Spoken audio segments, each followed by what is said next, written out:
What's up, and welcome back to the Entertainment Room. And today, we have another new horror film, this time a prequel.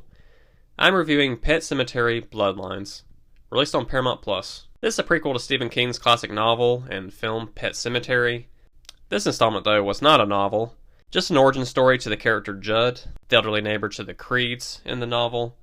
In this film, he's a young adult who is trying to get out of Ludlow, Maine, his hometown, but something sinister is holding him back. Pet Sematary, the original film, was pretty terrifying to me as a kid due to the Gage character mostly. For a while though, I had a hard time watching kids die or be evil when I was younger, so that kind of made the film all the more impactful for me. Seeing it as an adult, it's still a creepy story, and it still has some iconic moments. It's not my favorite Stephen King story, as far as the ones I've read and or watched. I revisit it every once in a while though. I was unsure how to feel about the idea of a prequel or a sequel to the story, as I didn't think it was really necessary. But I was hoping the film would provide at least a thrilling or chilling vibe, whatever its purpose. But I did go into this as usual, open-minded. But my automatic expectations, though, were rather low. So, does Pet Sematary Bloodlines deliver? Let's discuss.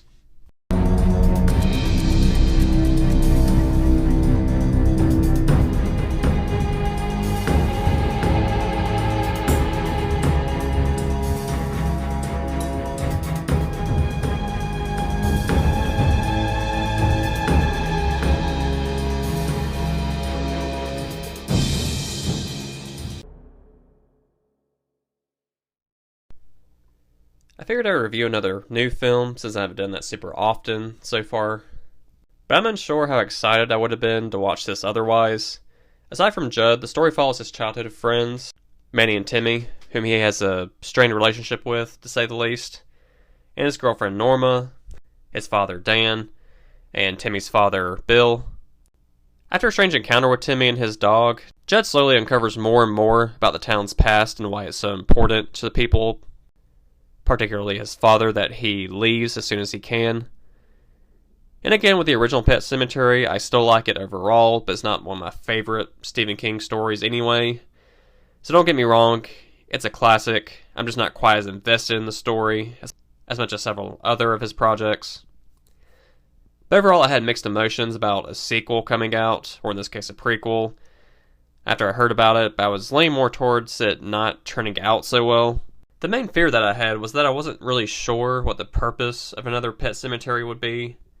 And after watching, I'm still not 100% sure, to be honest. Now don't get me wrong, this film wasn't awful in my opinion, but I just didn't really get as much out of it as I had hoped.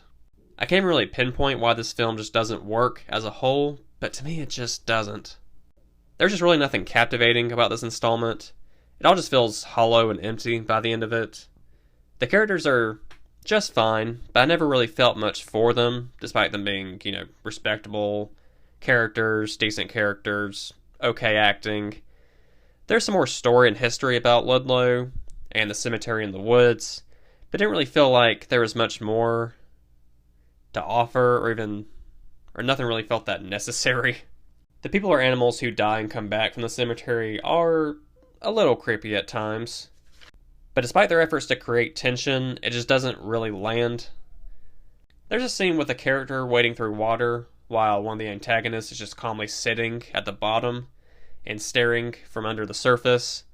This should have been a chilling, suspenseful moment, but attempted moments like this just really fall flat for some reason.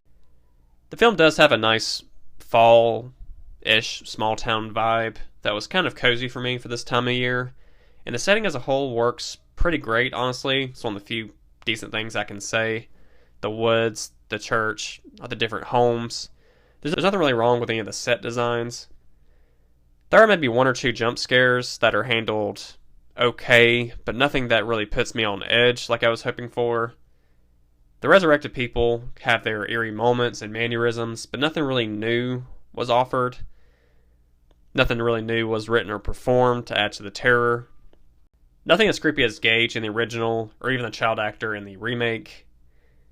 As a movie reviewer, I wish I could better detail what I really didn't like about this film. It's hard to really put my finger on its main crime to me. I think it just feels like an attempted cash grab for this October, this is a very popular novel. As I said many times, characterization is most of the time big for me, at least to some extent. And the characters are decent, I just didn't feel anything for them at the end of the day. Could have been the lackluster story, wasn't really drawing me in. Honestly, was just bored a good bit of the time. As I talk this out and think back, there was no memorable scenes that I could see myself coming back to or thinking about later. No standout scares, there's a lack of tension, no super endearing moments between characters even. Lindsay Anderson Beer is the director and one of the two writers for this film. She has a very small filmography, it looks like, with nothing else really standing out as familiar to me personally. And it was an honest effort, I would say for sure. Maybe she just needs to figure out how to hone in on her craft and how to improve it down the road. There's some potential, I would say, for sure, so I do hope she gets more opportunities like this one. Jeff Bueller has a longer filmography, including 2019's Pet Sematary, with other hits and misses along the way. One of his major hits being the screenplay for 2008's Midnight Meat Train. That's a film I really enjoyed. He also has some other apparently flawed efforts, such as 2020's The Grudge and a Jacob's Ladder remake. Both films that I've not bothered to see and probably won't see. But hopefully they'll put out some more awesome work down the road between the two of them. I would go into spoilers, but there's really just nothing super specific that I really want to get into. So if I'm not having fun going into that, I know nobody else will either. I felt pretty confident with that. If you are interested in watching this, it's not terrible, and you may even like it, if nothing else, for the story and a couple decent scares. The additional story of the legend and the curse of the Pet Sematary was kind of cool, but also I feel like there could have been more as well. I just want to make it your prime feature film, of course, on like a Friday or Saturday night. I just don't think it builds that kind of excitement, really. Since I'm so conflicted right now with my complaints, I think I'm going to leave my score at a 5 out of 10. I can't really see it going any higher, most likely. As a matter of fact, it could even drop down the road if I see it again. But I am eager to see more about what people think of this film. I do think the story really needs to die here. There's no real reason really to go on with this plot anymore. Whether you like the original or the 2019 remake of Pet Sematary, I think it's just a fine place to stop. Especially seeing how the 1992 Pet Sematary sequel did, which wasn't very good from what I've heard. I haven't really gotten around to watching it yet.